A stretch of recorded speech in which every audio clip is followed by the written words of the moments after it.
मराठी भाषेला अभिजात भाषेचा म्हणजेच क्लासिकल लँग्वेजचा दर्जा प्राप्त झाल्यानंतर भाषेसंबंधीचे विविध आयाम व तरतुदी पाहणं क्रमप्राप्त ठरतं.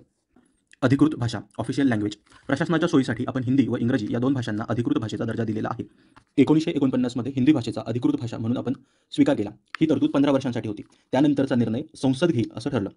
या निर्णयामुळे दक्षिण भारतात असंतोष निर्माण झाला व 1963 साली सरकारला ऑफिशियल लँग्वेज ॲक्ट करावा लागला.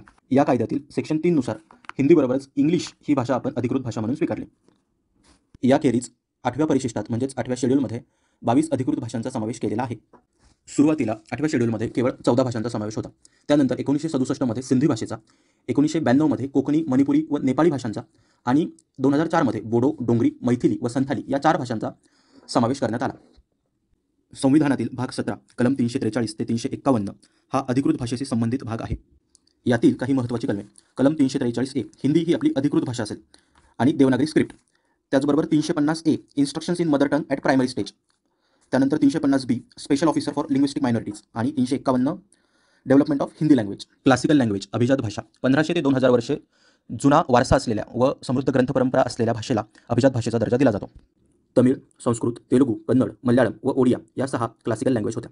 यानंतर 2024 मध्ये आणखी 5 भाषांचा अभिजात भाषा म्हणून समावेश करण्यात आला. यामध्ये मराठी, पाली, प्राकृत, आसामी व बंगाली या भाषांचा समावेश होतो. भाषांच्या विकासासाठी प्रोजेक्ट अस्मिता हा प्रकल्प राबवला जात आहे. या अंतर्गत 22,000 नवीन पुस्तकं निर्मितीचं उद्दिष्ट आहे. ज्ञानोबा तुकोबांनी गौरवलेल्या मराठी भाषेबद्दलच्या काही महत्त्वपूर्ण नोंदी. सातवाहन राजा हाल याने लिहिलेल्या गाथा सप्तशती या ग्रंथात मराठी भाषेच्या उगमाची बीजे आढळून येतात. मराठी भाषेचा इतिहास हा 2000 वर्षांपूर्वीचा आहे. महाराष्ट्री या प्राकृत भाषेत मराठी भाषेचे मूळ दडलेले आहे.